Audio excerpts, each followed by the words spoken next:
포스트 코로나 이후 시대에 우리 교회가 어떻게 새로운 옷을 입고 우리가 혁신해야 될지 계속해서 기도하고 있지요. 좋은 이웃교회가 어떤 모습으로 쓰임 받게 될는지 저 역시 기도하고 있지만 사실 솔직히 말해서 어떻게 해야 될지 모르겠습니다. 많은 교회들이, 목사님들이 코로나 이후를 준비하면서 마스터 플랜을 짜기도 하고 교회 행정을 정비하기도 합니다.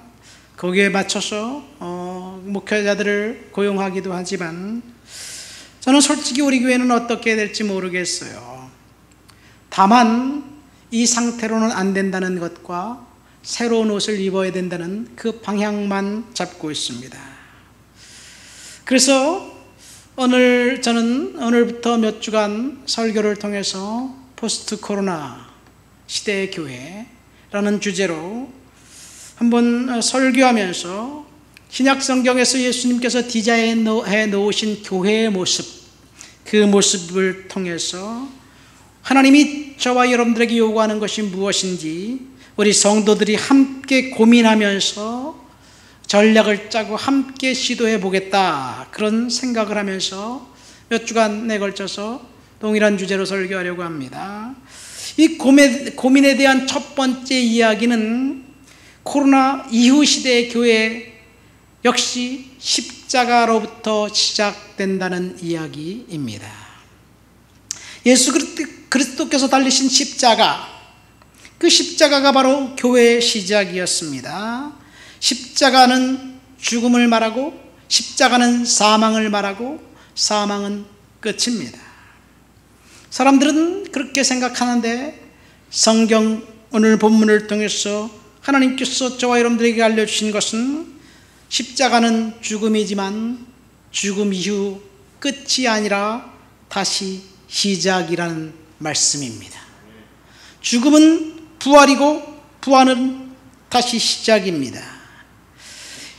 어쩌면 코로나는 사망을 의미할 수도 있습니다. 지금까지 다양한 형태의 삶과 사역과 비전은 죽고 새로운 사역과 비전이 새롭게 태어날 수 있는 기회가 바로 코로나가 아닌가 생각됩니다. 이 코로나로 인해서 사실은 가장 직격탄을 맞은 곳은 교회입니다. 종교 모임 자체를 거부하게 만들고, 그리고 권력의 입맛에 따라 교회가 코로나의 진원지라고 이 언론을 통해서 호도하는 바람에 그야말로 지난 2년 동안 교회는 처참 그 자체였습니다. 그런데 사실은 교회 못지않게 타격을 입은 것이 산업 분야입니다. 요즘 우리가 뉴스에서 매일 듣는 뉴스가 뭡니까? 요소수라는 그런 물질이에요. 요소수가 뭔지 아나요? 저도 몰랐어요.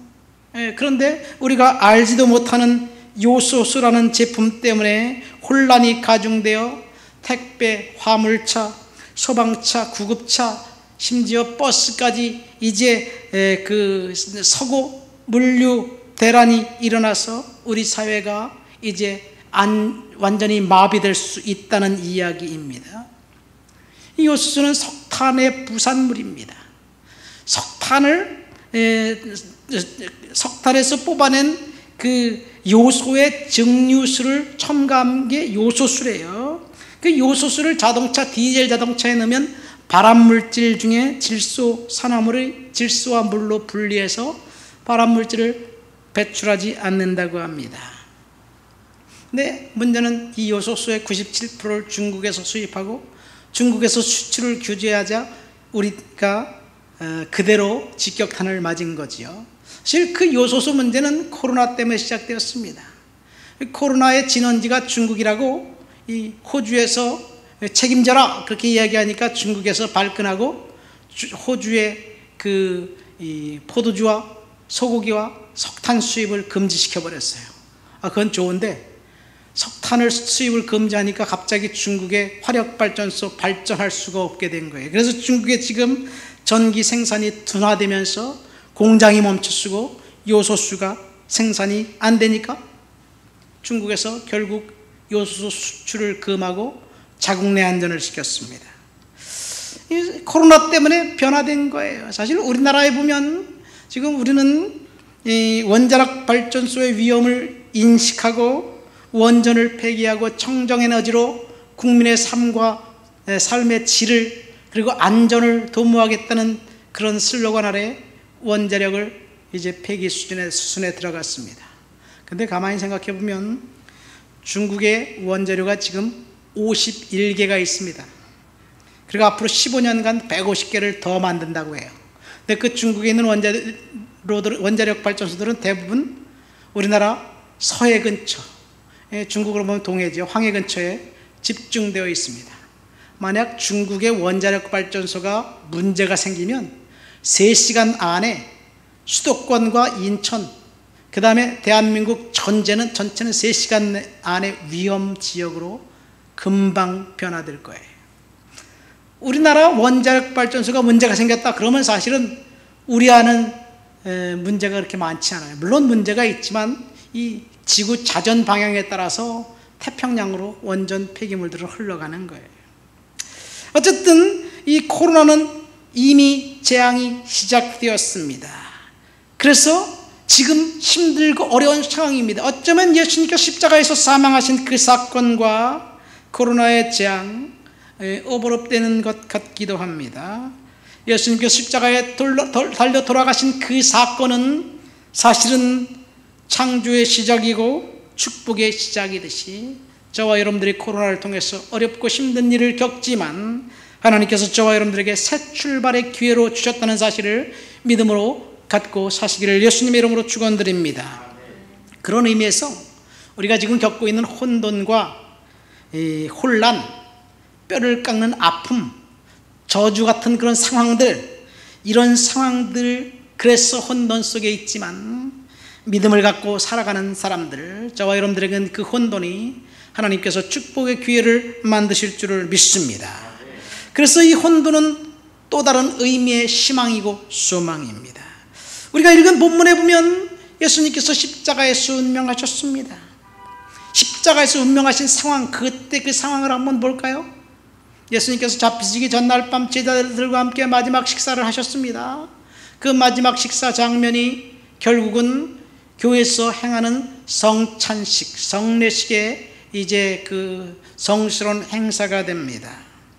고린도전서 11장 말씀에 보면 내가 너희에게 전한 것은 주께 받은 것이니 곧 주께서 잡히시던 전날 밤에 떡을 가지사 축사하시고 떼어 이르시되 이것은 너희를 위한 내 몸이니 이것을 행하여 나를 기념하라 하시고 또 식후에 잔을 가지시고 이르시되 이 잔은 내 피로 세운 새 언약이니 이것을 행하여 나를 마실 때마다 나를 기념하라. 주님께서 이 떡을 먹고 잔을 마실 때마다 주의 죽으심을 그가 오실 때까지 전하는 것이라고 이야기하면서 예수님이 십자가에 달려 돌아가시기 전에 이제 교회의 이 형태를 완성하십니다. 그래서 예수님의 십자가의 사건과 함께 교회가 거기서 탄생한 거예요. 이 마지막 식사 자리에 가룟 유다도 있었습니다. 가룟 유다에게 주님께서 떡을 떼어 주시면서 회개의 기회를 주십니다. 그런데 가룟 유다는 돈과 탐욕에 눈이 벌어 주님의 권고를 무시하고 어둠의 세력인 사탄의 세력 품으로 도망쳐 버렸습니다. 그때 상황을 성경 요한복음엔 이렇게 기록하고 있습니다. 유다가 그 조각을 받고 나가니 곧 밤이로라. 가룟 유다는 축복의 기회를 스스로 차버린 것입니다. 이후 예수님은 겟셋마네 동산에 가셔서 밤새도록 기도하십니다. 여러분, 저와 여러분들이 어떤 상황이든지 상관이 없어요. 하나님이 주신 기회, 그 기회를 우리는 붙들고 이 축복의 기회, 은혜의 기회로 삼아야 될 줄 믿습니다. 겟셋마네 동산에 가셔서 예수님이 땀이 땅에 떨어지는 핏방울과 같이 되었다, 이렇게 간절히 열정적으로 기도했다고 누가는 기록하고 있습니다. 요한은 예수님이 무슨 기도를 했는지 요한복음 17장에 낱낱이 기록하고 있어요. 날이 새자 대제사장들과 서기관들이 예수를 잡으려고 로마 군병들을 동원해 이제 겟셋마네 동산으로 왔습니다. 예수님이 체포당할 당시 그 어떤 잘못도 그는 짓지 않았습니다. 서기관들과 대제사장들이 빌라도를 윽박지르고 예수님을 사형 언도를 내리라고 이제 윽박지릅니다. 느닷없는 재판에 갑자기 재판을 받더니 그 즉시 즉결 사형 심판을 합니다. 이 역시 뭔가 음모가 들어있습니다. 이 대제사장들은 군중도로를 동원해 예수를 십자가에 못 박으라고 강요함과 동시에 이제 그 빌라도를 협박합니다. 스스로 왕이라고 하는 예수를 네가 죽이지 않는다면, 사형 판결을 내리지 않는다면 당신은 로마 황제에게 반역하는 것이다. 그러면서 위협을 하고 결국 빌라도는 사악한 자들의 거짓에 굴복해 예수를 십자가에 못 박게 내려줍니다. 형식적인 재판 절차를 끝내고 예수님은 그 즉시 십자가에 달리셨는데, 그때가 성경에는 제3시 아침 6시였습니다. 6시부터 9시까지 3시간 동안 예수님은 온갖 조롱 소리를 듣고 희롱하는 소리를 들었습니다. 심지어 예수님과 함께 십자가에 달린 또 다른 행악자마저도 예수님을 희롱했고 저주했습니다. 그런데 그 옆에 있던 다른 강도는 예수님에게, 예수님, 당신의 나라에 임할 때 나를 구원해 기억해 주십시오, 이 한마디가 결국은 그 사람을 구원받는 놀라운 은혜가 됩니다. 여러분, 삶과 죽음과 이 저주의 순간에도 분명히 축복받은 선택은 있습니다. 모든 것이 다 절망적인 그 시간에도 은혜와 축복은 여전히 존재합니다. 우리가 무엇을 선택하느냐에 따라서 동일하게 십자가의 형벌의 와중에서도 한 강도는 선택받았고 구원받았고 영생에 대한 축복을 받았고, 그리고 한 강도는 영원히 저주받은 사람이 되었습니다. 우리 상황이 절망적일 때, 아픔이 있고 어려움이 있고 힘든 상황이 있을 때, 그 환경 속에 우리가 무엇을 생각하고 무엇을 결정하느냐에 따라서 우리의 인생을 하나님께서 간섭하신다는 사실을 믿으시기를 예수님의 이름으로 축원드립니다. 사실 죽음은 끝이 아니라, 십자가는 끝이 아니라 다시 시작입니다.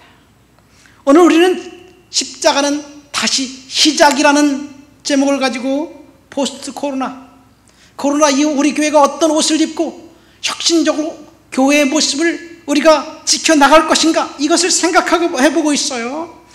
지금 우리는 절망의 시대를 살아가고 있습니다.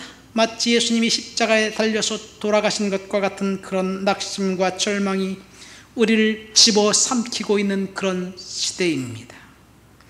희망이 보이지 않고, 그리고 절망이 우리들을 엄습할 때 하나님께서 저와 여러분들에게 여전히 주시는 은혜는 절망과 낙심과 실패조차도 하나님께서 승리로 바꿔주신다는 이유예요. 그 이유는 부활하신 주님께서 저와 여러분들에게 함께 있기 때문입니다. 여러분, 이 예수님이 제3시 새벽 6시에 십자가에 달리셔서 제9시까지 조롱과 핍박과 손가락질을 당했어요.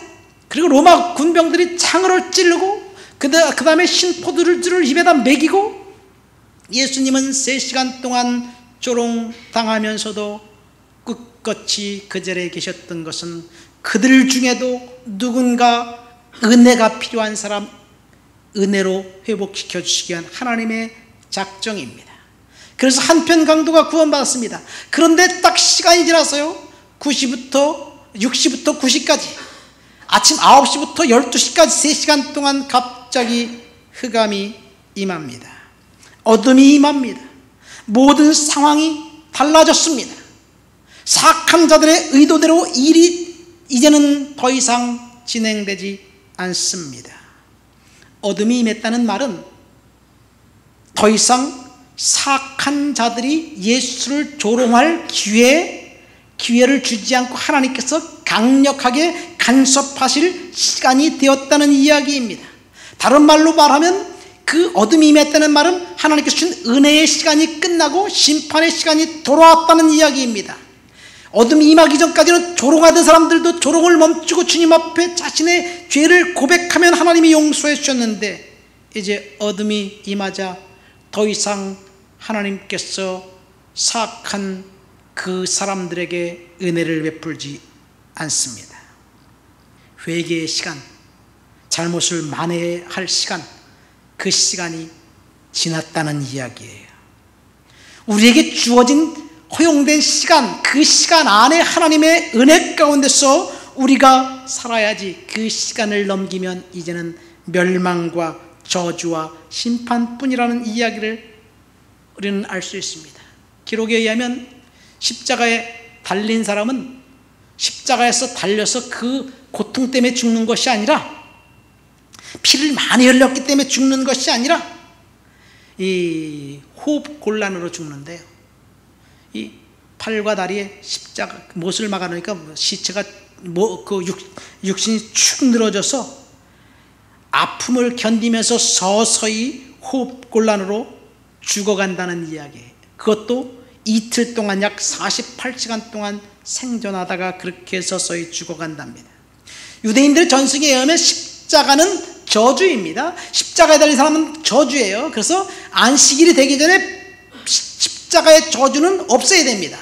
그런데 예수님은 안식일 전날이에요. 그래서 그 다음날이 안식일이기 때문에 안식일이 되기 전에, 안식일은 저녁 때부터거든요. 아침 6시에 이제 그 예수님 십자가에 못 박히셔서 해가 지면 안식일이 시작되는 거예요. 해 지기 전에 예수님이 죽어야 돼요. 그래서 이 로마 군병들이 강도들의 다리를 꺾어서 죽이지요.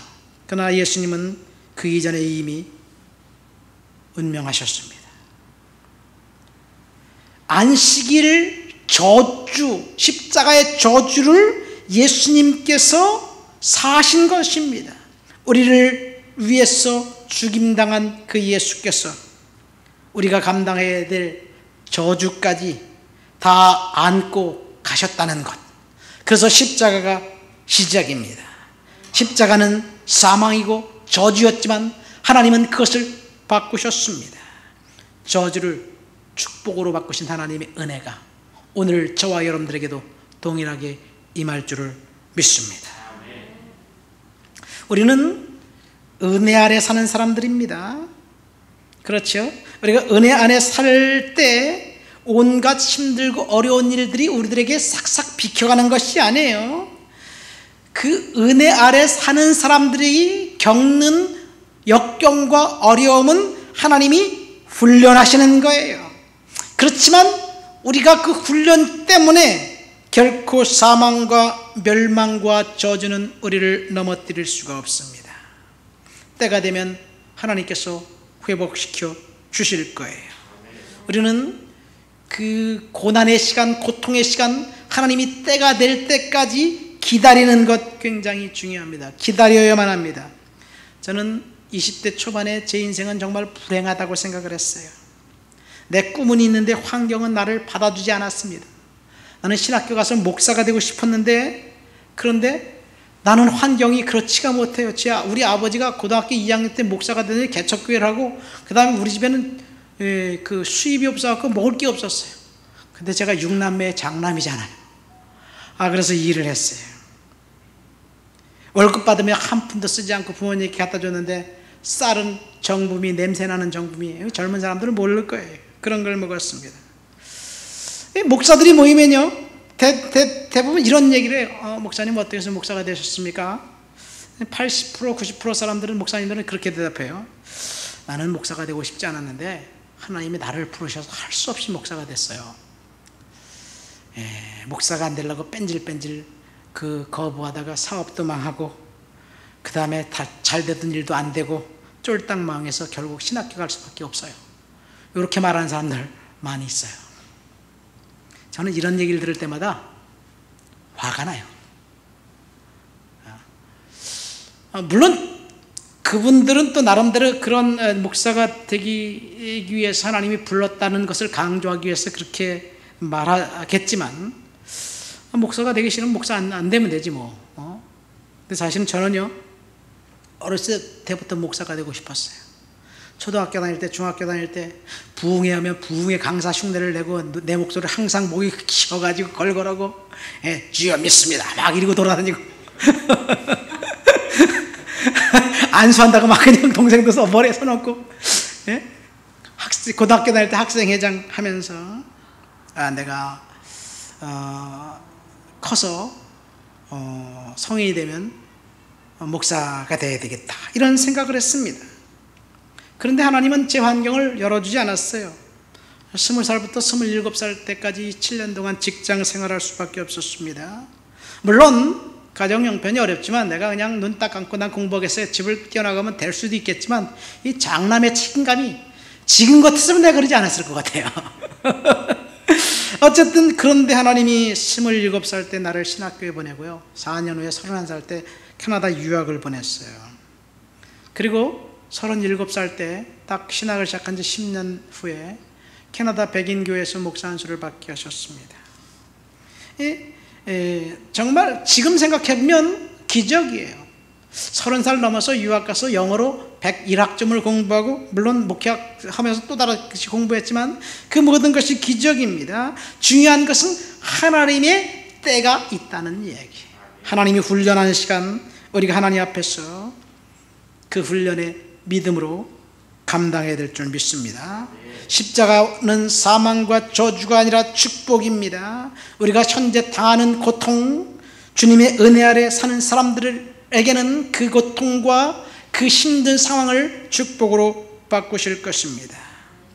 우리가 생각해 볼 두 번째 교훈은, 예수님께서 십자가에 예수님을 죽인 그 제사장들과 서기관들, 그들의 입장에서 한번 생각해 볼까요? 예수를 죽인 사람들은 온갖 편법과 불법과 거짓을 동원해 빌라도를 윽박지르고 군중들을 속였습니다. 한마디로 사악한 자들의 도모는 결국 그들의 의도대로 성취되었다는 이야기예요. 사악한 자들의 도모는 자신들의 생각대로 예수를 십자가에 못 박아 죽였습니다. 그런데 하나님은 그 사건, 사악한 자들의 의도를 선으로 바꾸셨다는 것, 이것이 오늘 본문을 통해서 주시는 두 번째 교훈입니다. 여러분, 오늘날도 동일해요. 사악한 사람들은요, 언제든지 발톱을 감추고 자신이 의도한 대로 세상을 휘젓고 다니면서 불법과 편법과 탈법을 행사하고 권력을 행사해도 누구도 제지하지 못합니다. 이것이 세상이에요. 세상이 그렇습니다. 세상은 억울한 사람을 억울함을 풀어주고, 그리고 그 사람이 기쁘고 즐겁게 살 수 있도록 그 행복한 사람을 만드는 그런 세상이 아닙니다. 세상은 억울한 사람들 편을 결코 들어주지 않습니다. 그래서 유전무죄, 무전유죄라는 말이 나왔잖아요. 재판장에 가면 돈 많은 사람, 권력 있는 사람, 그런 사람의 편이 판사예요. 제가 지난 월요일 날 누수 때문에 법원에 그 조정 신청을 하러 갔어요. 그랬더니 변호사를 2명을 대동하고 갔더라고요. 난 왜 그 사람이 그렇게 하는지 모르겠어요. 그래서 제가 그런 말을 했어요. 이 사진을 보여주면서, 이게 논리적으로, 합리적으로 볼 때는, 난 법리는 모르겠지만 위층의 잘못이 맞다. 그런데 법리적으로는 얼마든지 바꿀 수도 있어요. 그게 세상입니다. 예를 들어 작년인가요? 모 중학교 교사 채용 비리 때 교사 채용을 하면서 그 소개해 준 사람은 두 사람, 한 사람은 1년, 한 사람은 1년 반 감옥에 가게 되었고요. 돈을 받은 사람은 오히려 형량이 적었어요. 위기에 의해서 사람들에게 시켜서 돈을 받아낸 사람이 더 나쁜 사람인가요? 돈을 받도록 이렇게 소개해 준 사람이 더 나쁜가요? 난 모르겠어요. 그러나 세상은, 법정은 위기에 의해서 어쩔 수 없이 소개해 준 그 사람이 돈을 진짜 받아서 자기를 착복한 사람보다 더 형벌이 강하다는 것을 그렇게 판단합니다. 독일이 폴란드를 점령했을 때 홀로코스트에서 약 100만 명의 유대인들이 살해당했습니다. 몇 명, 생존자 중 몇 명, 엘리 위젤이라는 사람이 The Night라는 책을 썼어요. 거기에 보면 한 유대인 랍비의 이야기를 쓰고 있습니다. 유대인 랍비는 노인이에요. 허리가 굽은 노인입니다. 회당에서든지 어디서든지 웅얼웅얼거리면서 기도합니다. 혼잣말로 대답하고 혼잣말로 묻습니다. 혼잣말로 토론을 벌이기도 합니다. 그러면서 이렇게 이야기합니다. 끝났어. 다 끝났어. 하나님이 도대체 우리 함께 하신단 말인가? 그렇지만 그런 말을 한 것이 후회되는지 금세 냉랭한 목소리로 다시 이렇게 말합니다. 나도 알지. 어느 누구도 하나님에 대해서 말할 자격이 있을까? 나도 알아. 하나님의 섭리가 그렇다는 것을. 인간은 너무 작고 너무 보잘것없기 때문에, 그렇기 때문에 하나님을 알 수가 없어. 생각해 보세요. 평범한 사람, 죄 없는 사람이 죽어가는데 하나님은 침묵하셨습니다. 그러니까 거기서 사람들은 하나님은 어디 계시냐고 묻는 거예요. 아니, 내가 이렇게 세상에서 열심히 충성되게 살았는데 왜 자비로우신 하나님이라면 이런 상황을 허용하실까? 하나님이 도대체 어디 있단 말인가? 여러분, 이런 질문은 오늘날도 동일합니다. 죄 없는 어린아이가 죽고 죄 많은 사람들은 떵떵거리면서 삽니다. 하나님은 여전히 멀게만 느껴집니다. 열심히 목 놓아 하나님을 부르고 기도하지만, 목이 쉬도록 부르짖지만, 손에 피가 나도록 강대상을 두드리고 책상을 두드리면서 하나님 앞에 기도하지만 여전히 하나님으로부터 버림받은 느낌이 들 때, 여러분, 그때 어떻게 하시려나요? 누구나 한 번쯤 응답 없는 하나님에 대한 그런 경험이 있을 것입니다. 그러나 하나님이 침묵하실 때 그 침묵의 시간은 반드시 끝나고 응답의 시간은 온다는 사실을 믿으시기를 예수님의 이름으로 축원드립니다. 우리들이 고난당할 때 하나님은 그 우리의 고난당한 현장 속에 찾아오셔서 우리와 함께 하신다는 사실을, 하나님은 저와 여러분들을 혼자 내버려 두지 않는다는 사실, 성경의 약속입니다. 내가 너와 함께 한다. 하나님은 지금 저와 여러분들과 함께 하십니다. 본문을 보십시오. 예수님은 십자가에 달려 돌아가셨습니다. 예수님은 죽임당한 그 어떤 일도 하지 않았습니다. 사악한 자들의 음모는 언제든지 그 의도대로 성취되었습니다. 옛날이나 지금이나 사악한 자들의 음모는 성취될 것 동일합니다. 그러나 사악한 자들의 음모는, 그들의 승리는 빛바랜 승리일 뿐입니다. 결국 하나님께서 하나님의 은혜 가운데 사는 사람들을 회복해 주실 거예요. 그러니까 우리가 억울한 일 당하고 어려운 일 당하고 그랬을 때 어떻게 살아야 되느냐? 로마서 12장 보면 원수를 사랑하고 선대하고 원수 갚으면 하나님께 맡기라고 이야기해요. 왜? 우리가 원수 갚으면 안 되느냐? 내가 왜 직접 원수 갚으면 안 되느냐? 내가 원수 갚으면 그것이 나에게 정당한 행위라고 세상에서 인정해 주질 않아요. 첫 번째, 그래서 우리가 원수 갚을 수가 없어요. 두 번째는 사실 불법이 판치는 세상에서 저와 여러분들이 할 수 있는 게 과연 무엇일까요? 뭐 요즘 저도 신문은 제대로 보지 않는데 어쨌든 그래도 들어오잖아요. 그런데 세상 돌아가는 일을 들으면 내가 할 수 있는 일은 화내는 것밖에 없어요. 절망하는 것밖에 없어요. 사악한 자들이 득세하고 비리와 부정을 통해서 자신들의 배를 채우고 겉으로는 고고한 척하고 약자들을 등쳐먹는 그 사람들을 보면서 우리가 할 수 있는 일이 뭐가 있나요? 화내는 것, 비난하는 것이 전부예요. 그렇죠? 그런데 악인을 내가 처단한다고 하다가 결국 우리가 당해요. 분노하고 비난하는 것으로 사악한 자들을 이길 수 없습니다. 하나님께서 결국 원수 갚으면 하나님께서 갚아줄 줄 믿습니다. 예수를 죽였던 그 사악한 자들의 음모는 어떻게 됐나요? 이 서기관들과 제사장들이 빌라도가 나는 예수에게서 죽일 죄를 찾지 못했다 3번이나 얘기합니다. 그러니까 예수를 죽이라고 계속해서 강요하고 윽박지릅니다. 그러면서 손을 씻죠. 나는 이 사람들의 피와 무관하다. 이 사람들의 무고한 피는 너희들이다 받아라. 그러니까 그 당시 서기관들과 대제사장들이 이렇게 이야기합니다. 그 피를 우리와 우리 자손에게 돌릴지어다. 무고한 피를 흘린 그 대가를 자기와 자신들에게 받겠다는 이야기예요. 이게 얼마나 엄청난 이야기인가요?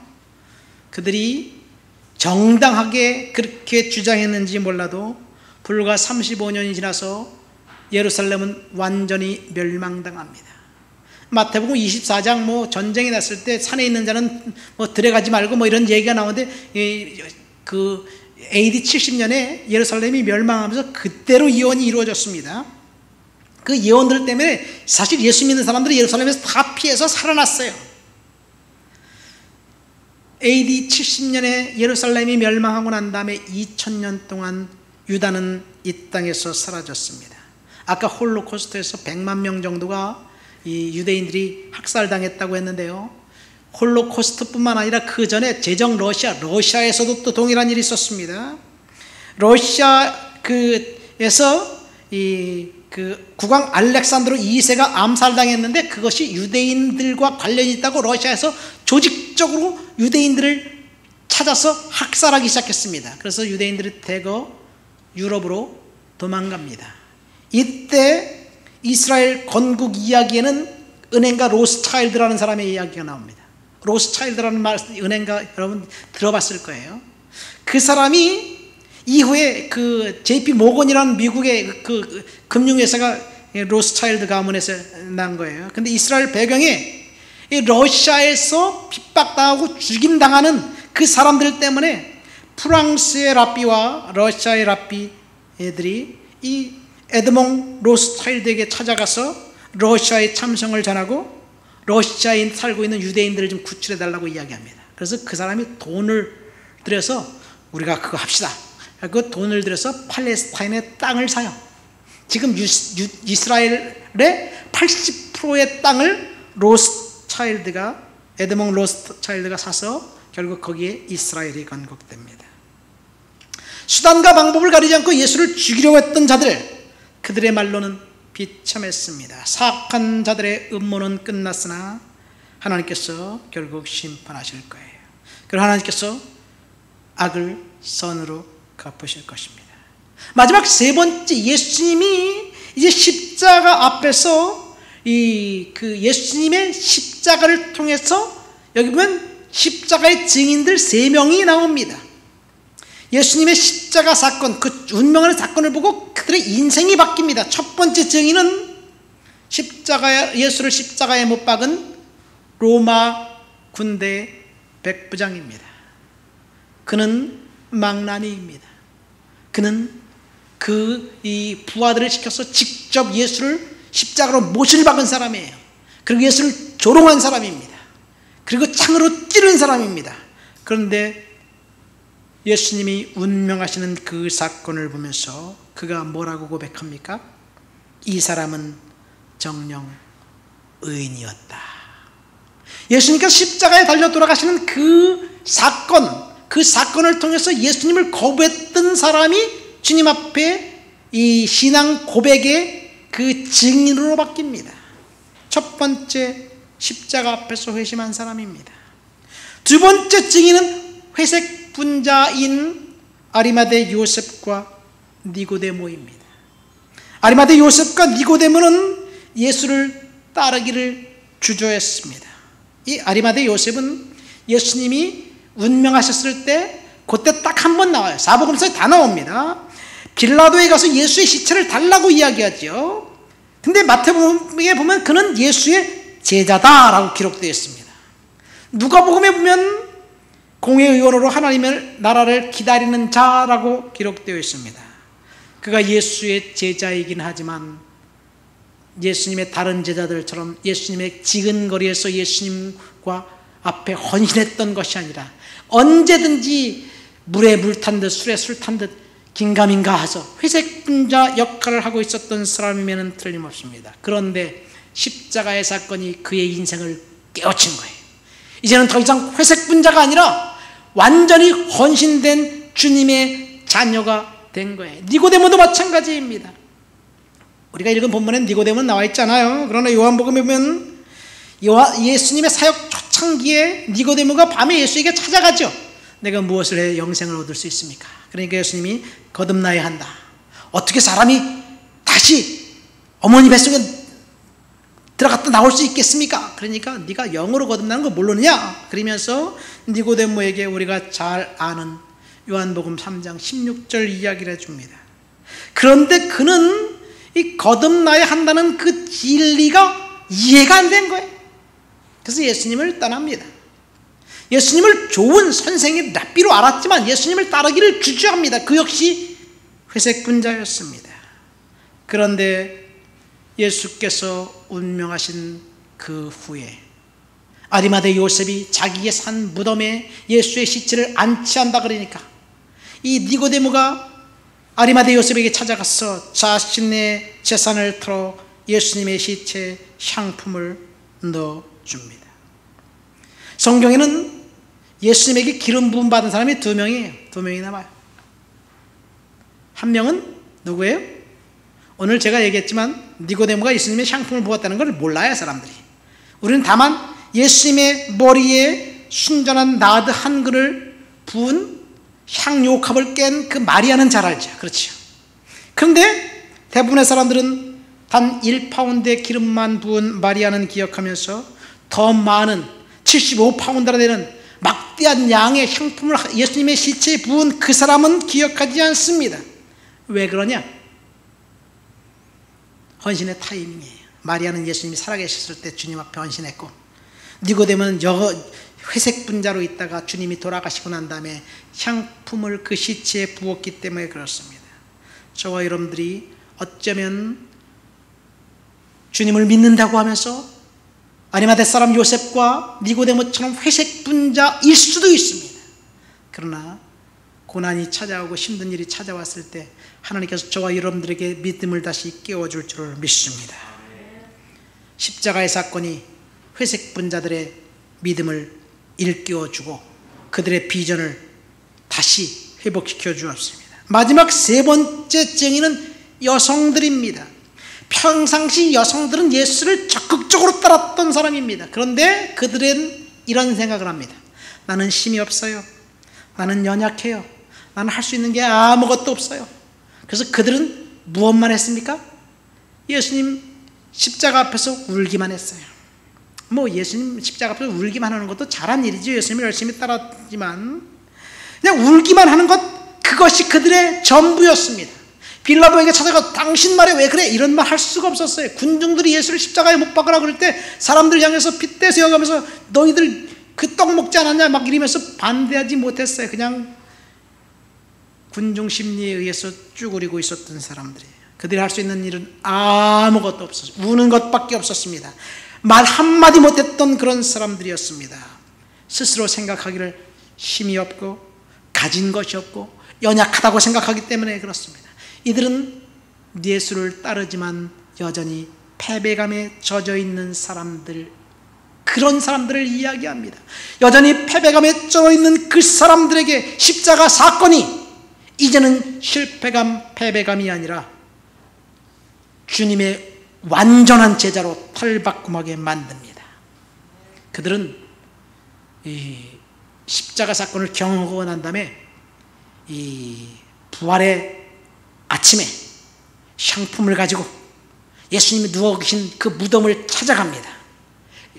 이제는 내가 실패하고 내가 힘없고 연약하다 그런 말이 싹 들어갔습니다. 이제는 주님 앞에 담대히 주님을 만나기를 원했습니다. 그래서 결국 부활의 첫 증인이 되었습니다. 이것이 십자가에서 이루어진 사건이에요. 여러분, 십자가는 죽음입니다. 죽으면 끝이 아닙니다. 그리고 이 끝이 아닌 그 상황이 저와 여러분들에게 다른 새로운 시작이 된다는 것, 어쩌면 우리들이 모습이 니고데모나 아리마대 요셉처럼 회색 분자인지 아니면 여인들처럼 실패와 좌절과 낙심과 절망 가운데 있는 사람이든지 나는 할 수 없다고 생각하는 사람이든지 상관이 없습니다. 십자가의 은혜가 저와 여러분들을 주님 앞에서 새로운 인생으로 바꾸실 줄을 믿습니다. 우리 다 같이 통성으로 기도하겠습니다.